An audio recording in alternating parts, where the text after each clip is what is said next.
So I would love to ask you about the polyvagal system, if that's cool. Sure. Yeah. Okay, so our audience might or might not know much about it. So, as we're talking about body and fitness and health this month and just across the board, we always are trying to bring that into our marriage work.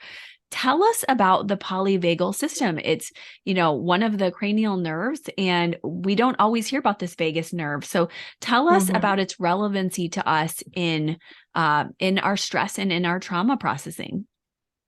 Yeah. Yeah. I think that mind-body connection between your head and how you process experiences, overwhelming experiences. I like to think of trauma as not, I mean, we have these categories for trauma as if it's this really big event that happened to us. But I think, as you know, like anything that overwhelms our system, that makes us no longer think in our top brain Mhm.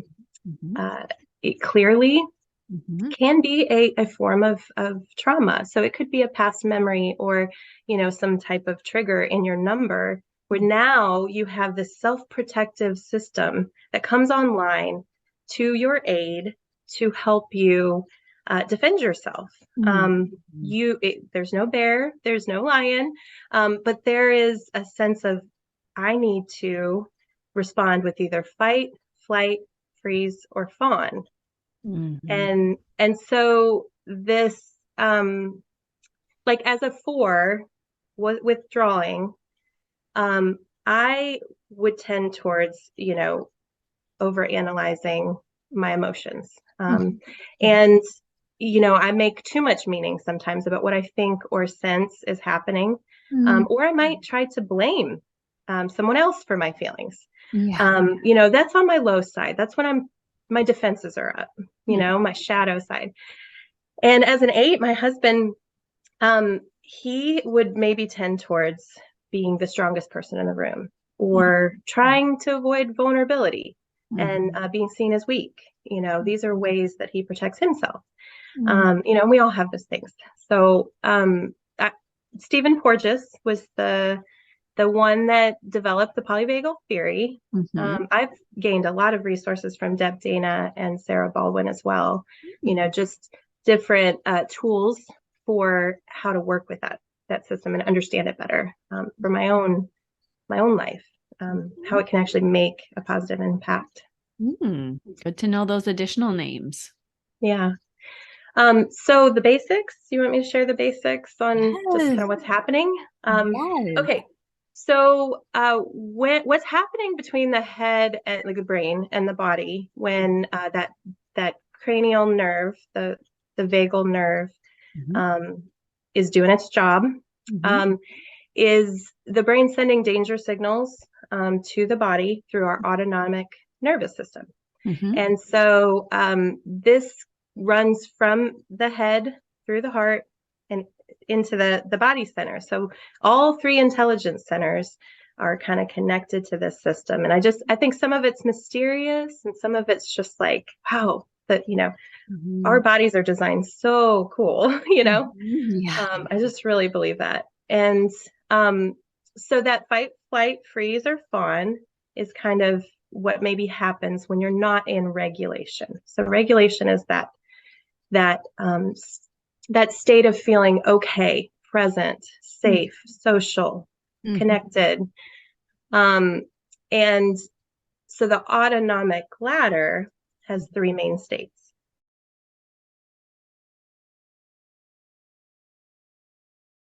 Mhm. All right. So the first top of the ladder state, that's that okay feeling, is ventral. Mhm. That is, where you want to be. That's the Mhm. place that we're aiming for with regulation. Mhm. Um, and so when you're not in that place and something dysregulates you, maybe a little bit, you're going to drop down a little bit on that ladder to sympathetic.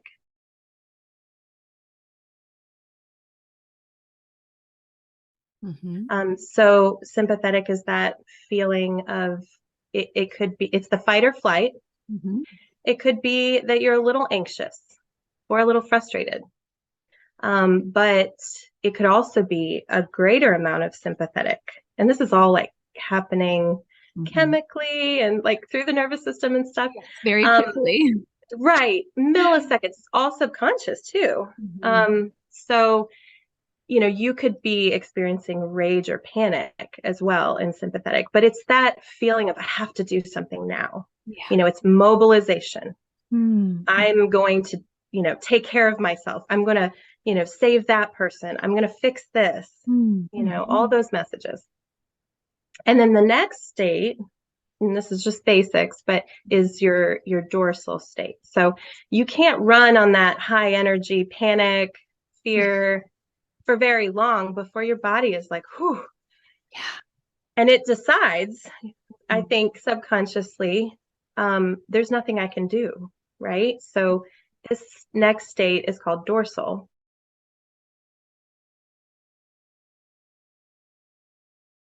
And it's kind of the immobilization, shutdown, slow breathing. Maybe it's harder to talk. Somebody says, what's wrong? And you're just, you don't know. You feel foggy or maybe kind of out of body a little bit, a numb. So that dorsal state could be sadness or just a complete disconnection from your feelings altogether. Yeah. Yeah. And that happens after the sympathetic usually? It is at the bottom of the ladder, but I would love to highlight too, there's a blended state between the two called freeze.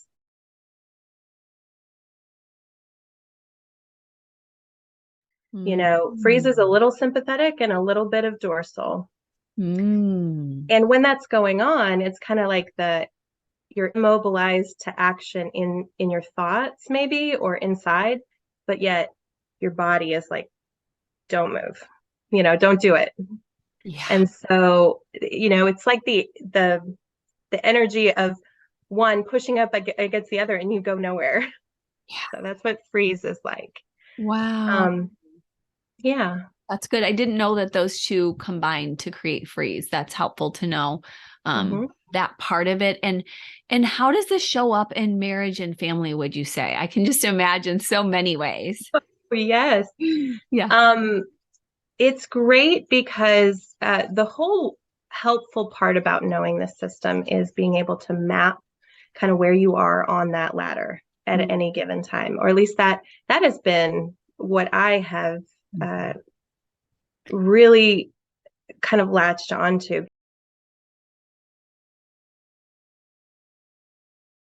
Because learning the Enneagram was so helpful in the understanding and learning about even attachment theory, which is a whole other discussion.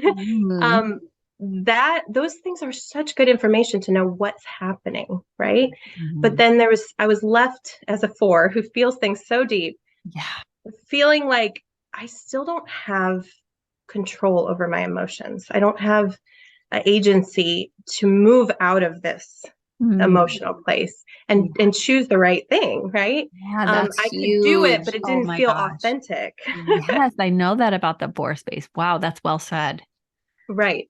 So finding the polyvagal theory and tools gave me the ability to map my ladder. So ventral, sympathetic, or dorsal, like where it is and how much of each, to know what I needed to regulate. And so another piece with marriage is the state that we're in. So the state being ventral, sympathetic, or dorsal creates our story, the story that we're telling ourselves. And I know you've had so many great resources on the narrative, right? The things we hear have a lot to do with the autonomic state that we're in. Yeah. And so, when I'm in sympathetic, the story that I'm hearing, and it's different for everybody and it's different in each number. Yeah. But that sympathetic, anxious, or frustrated, I need to do something now state could be like, I need to check my spouse's phone and make sure that they're doing what they're supposed to do. Or I have to fight or take care of myself, or I need to ask a bunch of questions. it's these little quirks that we know that we do when we're a little anxious or a little frustrated that there's a story behind that that tells you this is what you should do, you know? And so when you regulate and move into ventral, the story becomes like, I can do this, or I can get through this. I know my husband is a good man, and he's just processing some things himself right now, and you can have grace. That. Yeah. Versus feeling like I have to push. Yeah. Right. And then if we go, go ahead. Oh, well, I've just, similar to sympathetic, but in dorsal, some of the stories might be, what's the point? Or nothing I ever do works. I don't care would be something. I mean, how many times are we just done? Yeah. And you're just like, I don't care. And that's a very dorsal, it seems so normal, but that means that you're kind of in a blah state. And that's the story that you're hearing at that moment. But when you do something that helps your body to move back up your autonomic ladder into regulation, you have joy and you can feel present to people around you, all that stuff. Oh my gosh, that's a great reminder. I feel like I'm like, yes, you have been married for 15 years when you're like, sometimes we just hit this wall. And I'm so refreshed when people admit that versus just saying everything's perfect and you should never hit it. You're just reminding us like we have little traumas all the time. And so for us to be able to just see this, like I'm not in my ventral state, I'm in my sympathetic or I'm in my dorsal, it's an invitation to, I would imagine, some healthy practices we can do when we're in those places. Do you have anything you can share for us of what we can do when we are noticing that so we can get back to ventral? Yeah. I think it's really helpful to know the difference first before talking about regulating to make sure people understand what is coping and what is regulating. Because sometimes they can seem very similar, like, oh, I'm just taking care of myself. And they go sit on the couch and scroll Facebook. Or I have to exercise, but it's done with this almost sympathetic energy and it's not regulating because exercise is good. It's done embodied and, supportive. But, we all know sometimes we exercise with a different type of approach. So, anything that is sort of a distraction or an escape could be coping, like food or alcohol or sex or, just these things that we go to that give us a temporary relief from our dysregulation. It's like a pop up out of it, but it doesn't last. I am so glad you brought that up. And when we were preparing the show together, you were mentioning that. And I'm so glad our listeners are hearing that sometimes we might think we're coping well and that we are. In fact, you were even saying sometimes these can be the exact thing you need, but it has to be done in the right frame of mind. Is that right? Yeah, I tell my clients the way you do something is sometimes more important than even what you do, that the way I even start my sessions, how do you come, and the way we come into things, the way we go into a practice or a relationship or a meeting or whatever, like we come in with a way that we are. And I think that has a connection to that nervous system, and if you take a few minutes before you do something important and you map your state and know, how am I? Like, how am I being right now? And do I want to shift and bring, you talk a lot about balance. You balance by bringing yourself up your ladder,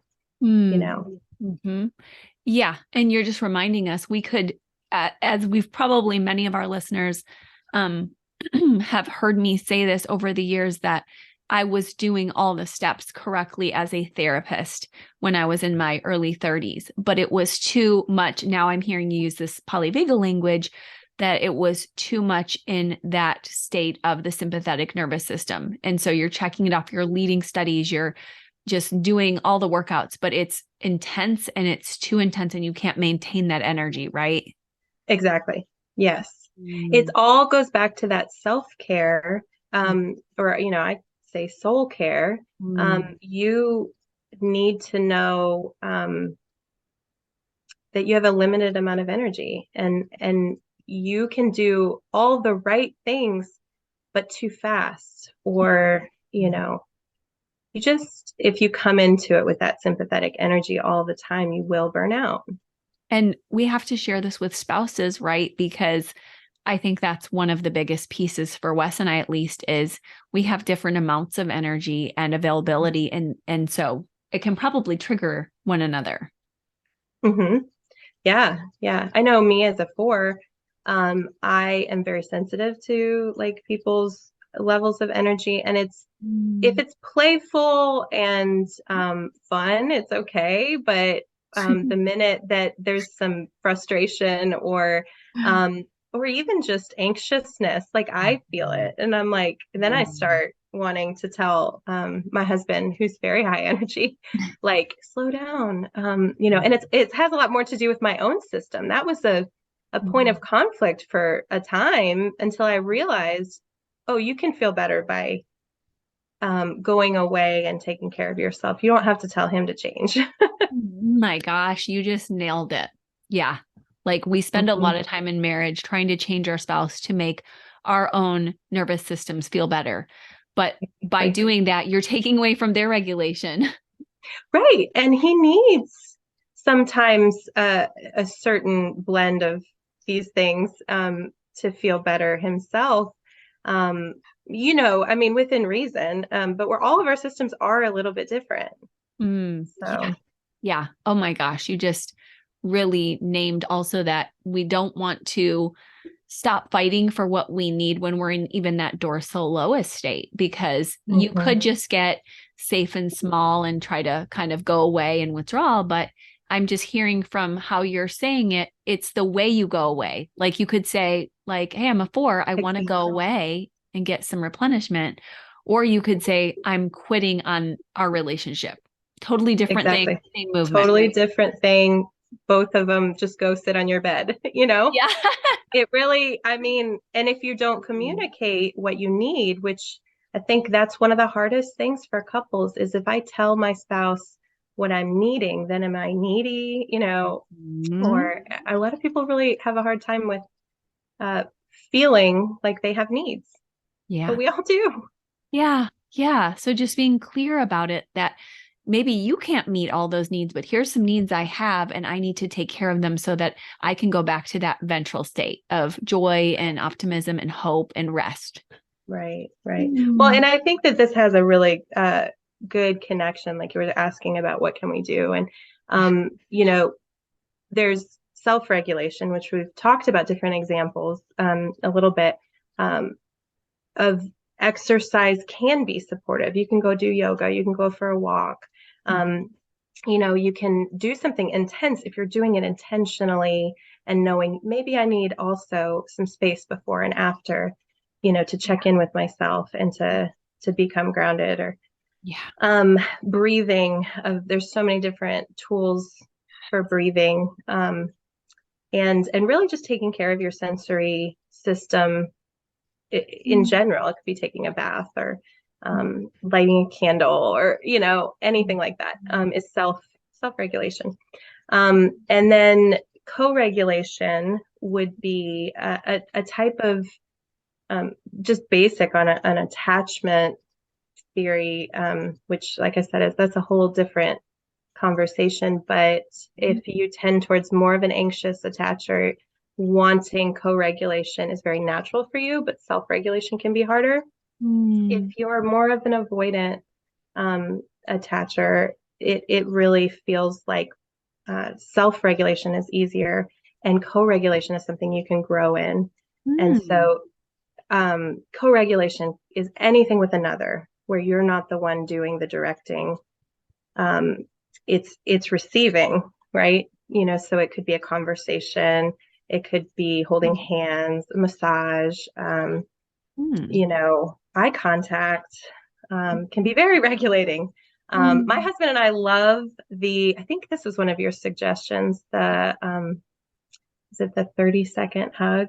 Have Yes. you said that before? Yes. Yes. That's one of my favorites. Yeah, so like that's co-regulation. After about 30 seconds, your brain just sends these like, serotonin and just the feel good chemicals and calms your system Mm. because you're being held by another. Like as babies, we were just designed to need co-regulation because little people, they can't regulate their own systems. That's why they need, mom or dad to Mhm. pat their back and hum to them. Mm. And you see this so much. I mean, one of the reasons I know you've been passionate about this is because of the marginalized and having had experience in the adoption and foster care world for many years. Like, this is not just theoretical, this is real, right? Hmm. Yeah. The children that I've worked with over the years, as a foster parent, and then now, as an adoptive mom, um, it's very apparent if they didn't get co-regulation when they were small. They have very dysregulated nervous systems, and one of the best things that you can do as a supportive either foster parent or friend or neighbor to a child who has experienced trauma is to attune and just be present with their system. And geeking out on neuroscience, Mm. the mirror neurons, they've discovered that when I'm with you and I'm looking at your face and you're in a good place, I might be dysregulated, but you provide a calm and a peace, Mm. just by being present, and you stay anchored to ventral, Mhm. and I might be in sympathetic, but Mhm. just being in your presence, if you stay there in ventral, I come closer to ventral by being with you. And that's co-regulation. Amazing. Wow. That's a really great way of saying that. And I love that. And I love how you remind us that when we're in the dorsal state and that going away stage, it might be a risk and it may take some faith in order to come back and maybe do just small things. And people think, do I have to be an extrovert? And you're just saying, could be something very simple like holding hands or Mhm. hugging to get you moving. Right. Yeah. It's often when you're in that dorsal state, talking is hard. So telling your Mhm. spouse, I'm once you know your system and know I'm in kind of a dorsal place, I'm moving towards wanting to try out a little co-regulation. So is it okay if we just hold hands and watch a show, and not talk right now? And then in a little while, I'll be probably out of it, Mm. and that's a knowing your system and communicating your needs Wow. process in marriage. Oh my goodness, that is so helpful. Well, that is something I'm going to be starting to use as far as language. And I'm so excited. Like you said, we've been doing a lot of talks, and Jessica's been right with me as one of the coaches in the inner circle. So she's in our Wednesday deep dive with the collective where she's been doing narrative. And, we're adding to this to say, let's bring in some language of even the small t traumas so that we can address them day by day in marriage. And we're bringing in science, heart, head, body. This is fantastic. What do you think as far as for our listeners, besides you said a couple hot baths, candles, walk, doing things with the best attitude, what are some things that they might want to take with them, just one or two, as far as practices that they might not be as familiar with in order to get this regulation state back or even up to the ventral state? Yeah. Like I said, there's a lot of things that are good for your system, but some very specific regulating tools that I have learned from professionals who teach on polyvagal theory, um, are things like controlled breathing.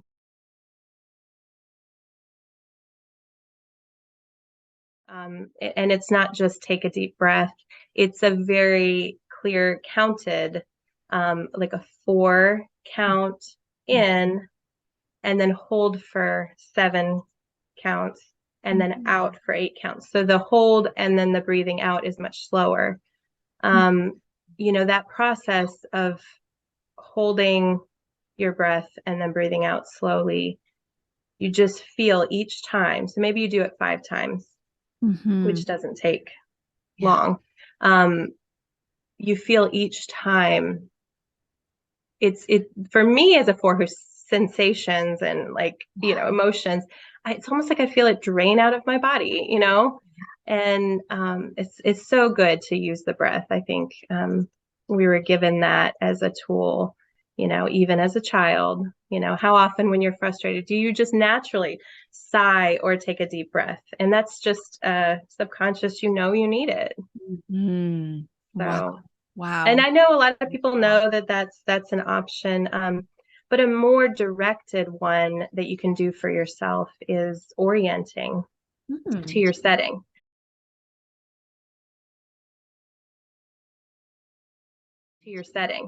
Okay, so let's just say you're in a work situation and you're facing a deadline, and your breathing is shallow and you feel like your heart is racing and your body is tense because of all that extra blood flow in fight or flight. And you are stressed. You're facing, you have an hour left to finish.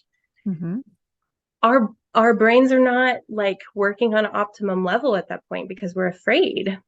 And so taking a minute to ground yourself in your seat and look around at the room that you're in and orient to the colors on the walls or the textures of the fabrics on the pillows or the curtains. Maybe feel the temperature of the room on your body. Put your hands on your knees. Feel what that feels like. Anything that brings you into the present moment with your attention. So that doing that even for 5 minutes and just breathing slowly, and your mind will wander, but bringing it back to just, it's not meditation. It's just paying attention to what's around you, and automatically your body will calm and come up your autonomic ladder closer to ventral by just orienting. Yeah, it just feels like you might have forgotten that you were safe because you're telling yourself, I have this deadline or whatever it is. And just to remind yourself, we're okay. And these are some great tools. I love how you're explaining orienting in this 4-7-8 breathwork pattern for us. Thank you so much. Yeah, and I have several others that I use with clients. There's a lot of things you can practice regularly because it's not something that changes overnight. Because your body will, the more you bring yourself into regulation, the more your body will crave that state of ventral, and you'll feel in control. It's like being in the driver's seat instead of the passenger seat when you learn this process. And now I can step into the driver's seat at any point in time if I want to. Sometimes we choose not to. Yeah. We're just going to let the feelings fly. Yeah. But when you're ready to take tolerable steps towards regulation, you have tools. Man, that's a great analogy. And it just draws me back to the coping styles that we can do a lot to regulate, in quotes here, but we're not really truly regulating if we're not in that ventral state. We're just kind of putting a Band-Aid on and now I'm running or I'm moving away. But in marriage, in family, in community, you need to really face things. So I like how you're saying, get into the driver's seat. There's great ways of doing it that are safe and not going to hurt you. And they're going to get you regulated, which interestingly is the goal. I mean, people often don't use that word, but we don't like being dysregulated. We want to be regulated, and you're giving us steps for that. So we can't thank you enough for that in the new year. And you also said that you see clients and that you share more tips with them. So we would love to hear about how our listeners can get in touch with you. Yeah, I have created a website called Guided Pace. So PACE stands for Pattern, Awareness, Connection, and Engagement. And I've just really wanted to create a community around these tools. I use Enneagram, attachment, trauma basics, and this polyvagal theory and the tools with that whenever needed. You know, it's fluid. And my husband and I have started an Enneagram and Marriage group. We'd love to create more cohorts of married couples online. And I love supporting parents as well. So couples, individuals, or parents that resonate with this work, I'd love to connect with you. And so I'm also on YouTube at Guided Pace and Facebook at Guided Pace. Oh, I love that. So guidedpace.com. Yes. Okay, perfect. And it's nice to know that you're already making this broader, where you're like, we are working as a couple, where you're also, I just love all the different levels, and also that you address parenting issues, and that you have some Facebook and YouTube as well, so that people can see you and see your family. I love following your family. I love you and your husband's glow out there. He's awesome too. So it's such a beautiful journey you're on. And I just want to tell you, being with you, your presence is very calming. I hope you know that. Well, thank you. I just adore you, and you have taught me so much. And, you know, everything you're doing with Enneagram and Marriage is just beautiful. And I hope more and more people will get to continue learning from you. Thank you so much. This new year is going well. We're all learning together, including me. So thank you. Such a gift. I get taught by you as well. So I hope that our listeners will reach out, and you have a wonderful day. Thank you, Jess. Awesome. Thanks so much.